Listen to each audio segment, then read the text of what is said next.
ਕਹਿੰਦੇ ਨੇ ਕੋਈ ਬੰਦਾ ਜ਼ਮਾਨੇ ਦਾ ਬੜਾ ਵੱਡਾ ਚੋਰ ਸੀ ਤੇ ਉਹਦਾ ਕੰਮ ਕੀ ਸੀ ਕਿ ਜਦੋਂ ਚੋਰੀ ਕਰਨ ਜਾਣਾ ਤੇ ਆਪਣੇ ਸਾਥੀਆਂ ਨੂੰ ਪਿੰਡ ਦੇ ਵਿੱਚ ਜਾਂ ਸ਼ਹਿਰ ਦੇ ਵਿੱਚ ਭੇਜ ਦੇਣਾ ਤੇ ਆਪੀ ਪਿੰਡੋਂ ਬਾਹਰ ਜਾਂ ਸ਼ਹਿਰੋਂ ਬਾਹਰ ਬਹਿ ਰਹਿਣਾ ਜਾਂ ਲੰਮਿਆਂ ਪੈ ਰਹਿਣਾ ਜ਼ਮੀਨ ਤੇ। ਇੱਕ ਦਿਨ ਆਪਣੇ ਨਾਲ ਦੇ ਸਾਥੀਆਂ ਨੂੰ ਭੇਜਿਆ ਤੇ ਵਹਿੰਦਾ ਕੀ ਹੈ ਕਿ ਇੱਕ ਚਿੜੀ ਜਿਹੜੀ ਖਜੂਰ ਦੇ ਉੱਤੇ ਖਜੂਰ ਤੋੜਦੀ ਹੈ ਪਈ ਤੇ ਨਾਲ ਇੱਕ ਪੁਰਾਣੇ ਜ਼ਮਾਨੇ ਦਾ ਕਿੱਕਰ ਸੀ ਉਹਦੇ ਉੱਤੇ ਆ ਕੇ ਉੱਡ ਕੇ ਚੰਦ ਮਿੰਟ ਫਿਰ ਉਹ ਖਜੂਰ ਤੇ ਚਲੀ ਜਾਂਦੀ ਹੈ। ਕਾਫੀ ਅਰਸਾ ਤੱਕ ਉਹ ਵੇਖ ਰਿਹਾ ਕਿ ਚਿੜੀ ਕਦੇ ਉੱਧਰ ਜਾ ਰਹੀ, ਉੱਧਰੋਂ ਖਜੂਰ ਲੈ ਕੇ ਆ ਰਹੀ ਹੈ। ਫਿਰ ਉਹ ਕਿੱਕਰ ਦੇ ਉੱਤੇ ਇੱਕ ਖੁੰਘ ਹੁੰਦਾ, ਉਹਦੇ ਉੱਤੇ ਆ ਕੇ ਚੰਦ ਘੜੀਆਂ ਖਲੋ ਕੇ ਤੇ ਫਿਰ ਉੱਥੇ ਚਲੀ ਜਾਂਦੀ ਹੈ। ਪਰੇਸ਼ਾਨ ਹੋ ਗਿਆ ਵੀ ਇਹ ਕੀ ਸਿਲਸਿਲਾ, ਕੀ ਬਣਦਾ ਪਿਆ, ਚਿੜੀ ਕਿਉਂ ਬਾਰ-ਬਾਰ ਇੱਧਰ ਨੂੰ ਆ ਰਹੀ ਹੈ। ਉੱਠ ਕੇ ਵੇਖਿਆ ਤੇ ਜਿਹੜਾ ਖੁੰਘ ਸੀ ਕਿੱਕਰ ਦਾ ਉਹਦੇ ਵਿੱਚ ਬਹੁਤ ਹੀ ਪੁਰਾਣਾ ਜ਼ਈਫ ਸੱਪ ਸੀ ਕਿ ਉਹਨੇ ਮੂੰਹ ਅੱਡਿਆ ਇੰਜ ਤੇ ਚਿੜੀ ਖਜੂਰ ਲਿਆ ਕੇ ਤੇ ਉਹਦੇ ਮੂੰਹ ਦੇ ਵਿੱਚ ਸੁੱਟ ਕੇ ਫਿਰ ਉੱਥੋਂ ਜਾ ਕੇ ਖਜੂਰ ਖੋਹ ਕੇ ਲਿਆ ਕੇ ਉਹਦੇ ਮੂੰਹ ਦੇ ਵਿੱਚ ਬਾਰ-ਬਾਰ ਸੁੱਟਦੀ ਹੈ ਪਈ। ਔਰ ਵੇਖ ਕੇ ਤੇ ਹੈਰਾਨ ਪਰੇਸ਼ਾਨ ਹੋ ਗਿਆ, ਤੋਬਾ ਕੀਤੀ ਖੁਦਾ ਦੇ ਹਾਂ। ਔਰ ਆਖਣ ਲੱਗਾ ਕਿ ਇੱਕ ਜ਼ਈਫ ਸੱਪ ਹੋ ਗਿਆ ਤੇ ਉਹਦੀ ਰੋਜ਼ੀ ਦਾ ਵਸੀਲਾ ਜਿਹੜਾ ਇੱਕ ਚਿੜੀ ਨੂੰ ਬਣਾ ਦਿੱਤਾ ਉਹਨੇ। ਅਸੀਂ ਕਿੱਡੇ ਵੱਡੇ ਜੀਂਦੇ ਜਾਗਦੇ ਹਿੰਮਤ ਵਾਲੇ ਇਨਸਾਨ ਆ ਤੇ ਅਸੀਂ ਲੋਕਾਂ ਨੂੰ ਲੁੱਟ ਕੇ ਦਿਖਾਉਂਦੇ ਹਾਂ ਪਏ।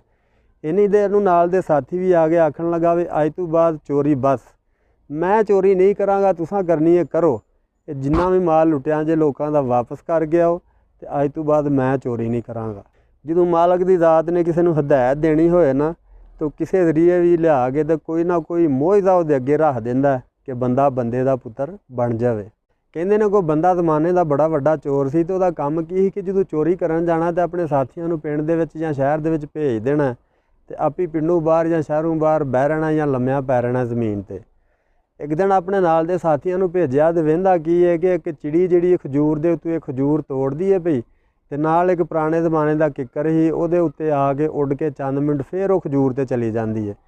ਕਾਫੀ ਅਰਸਾ ਤੱਕ ਉਹ ਵੇਖ ਰਿਹਾ ਕਿ ਚਿੜੀ ਕਦੇ ਉੱਧਰ ਜਾ ਰਹੀ, ਉੱਧਰੋਂ ਖਜੂਰ ਲੈ ਕੇ ਆ ਰਹੀ ਹੈ। ਫਿਰ ਉਹ ਕਿੱਕਰ ਦੇ ਉੱਤੇ ਇੱਕ ਖੁੰਘ ਹੁੰਦਾ, ਉਹਦੇ ਉੱਤੇ ਆ ਕੇ ਚੰਦ ਘੜੀਆਂ ਖਲੋ ਕੇ ਤੇ ਫਿਰ ਉੱਥੇ ਚਲੀ ਜਾਂਦੀ ਹੈ। ਪਰੇਸ਼ਾਨ ਹੋ ਗਿਆ ਵੀ ਇਹ ਕੀ ਸਿਲਸਿਲਾ, ਕੀ ਬਣਦਾ ਪਿਆ, ਚਿੜੀ ਕਿਉਂ ਬਾਰ-ਬਾਰ ਇੱਧਰ ਨੂੰ ਆ ਰਹੀ ਹੈ। ਉੱਠ ਕੇ ਵੇਖਿਆ ਤੇ ਜਿਹੜਾ ਖੁੰਘ ਸੀ ਕਿੱਕਰ ਦਾ ਉਹਦੇ ਵਿੱਚ ਬਹੁਤ ਹੀ ਪੁਰਾਣਾ ਜ਼ਈਫ ਸੱਪ ਸੀ ਕਿ ਉਹਨੇ ਮੂੰਹ ਅੱਡਿਆ ਇੰਜ ਤੇ ਚਿੜੀ ਖਜੂਰ ਲਿਆ ਕੇ ਤੇ ਉਹਦੇ ਮੂੰਹ ਦੇ ਵਿੱਚ ਸੁੱਟ ਕੇ ਫਿਰ ਉੱਥੋਂ ਜਾ ਕੇ ਖਜੂਰ ਖੋਹ ਕੇ ਲਿਆ ਕੇ ਉਹਦੇ ਮੂੰਹ ਦੇ ਵਿੱਚ ਬਾਰ-ਬਾਰ ਸੁੱਟਦੀ ਹੈ ਪਈ। ਔਰ ਵੇਖ ਕੇ ਤੇ ਹੈਰਾਨ ਪਰੇਸ਼ਾਨ ਹੋ ਗਿਆ, ਤੋਬਾ ਕੀਤੀ ਖੁਦਾ ਦੇ ਹਾਂ। ਔਰ ਆਖਣ ਲੱਗਾ ਕਿ ਇੱਕ ਜ਼ਈਫ ਸੱਪ ਹੋ ਗਿਆ ਤੇ ਉਹਦੀ ਰੋਜ਼ੀ ਦਾ ਵਸੀਲਾ ਜਿਹੜਾ ਇੱਕ ਚਿੜੀ ਨੂੰ ਬਣਾ ਦਿੱਤਾ ਉਹਨੇ। ਅਸੀਂ ਕਿੱਡੇ ਵੱਡੇ ਜੀਂਦੇ ਜਾਗਦੇ ਹਿੰਮਤ ਵਾਲੇ ਇਨਸਾਨ ਆ ਤੇ ਅਸੀਂ ਲੋਕਾਂ ਨੂੰ ਲੁੱਟ ਕੇ ਦਿਖਾਉਂਦੇ ਹਾਂ ਪਏ। ਇੰਨੀ ਦੇਰ ਨੂੰ ਨਾਲ ਦੇ ਸਾਥੀ ਵੀ ਆ ਗਏ, ਆਖਣ ਲੱਗਾ ਵੀ ਅੱਜ ਤੋਂ ਬਾਅਦ ਚੋਰੀ ਬਸ, ਮੈਂ ਚੋਰੀ ਨਹੀਂ ਕਰਾਂਗਾ, ਤੁਸਾਂ ਕਰਨੀ ਹੈ ਕਰੋ। ਇਹ ਜਿੰਨਾ ਵੀ ਮਾਲ ਲੁੱਟਿਆ ਜੇ ਲੋਕਾਂ ਦਾ ਵਾਪਸ ਕਰ ਗਿਆ ਉਹ, ਤੇ ਅੱਜ ਤੋਂ ਬਾਅਦ ਮੈਂ ਚੋਰੀ ਨਹੀਂ ਕਰਾਂਗਾ। ਜਦੋਂ ਮਾਲਕ ਦੀ ਜ਼ਾਤ ਨੇ ਕਿਸੇ ਨੂੰ ਹਦਾਇਤ ਦੇਣੀ ਹੋਏ ਨਾ ਤਾਂ ਕਿਸੇ ਜ਼ਰੀਏ ਵੀ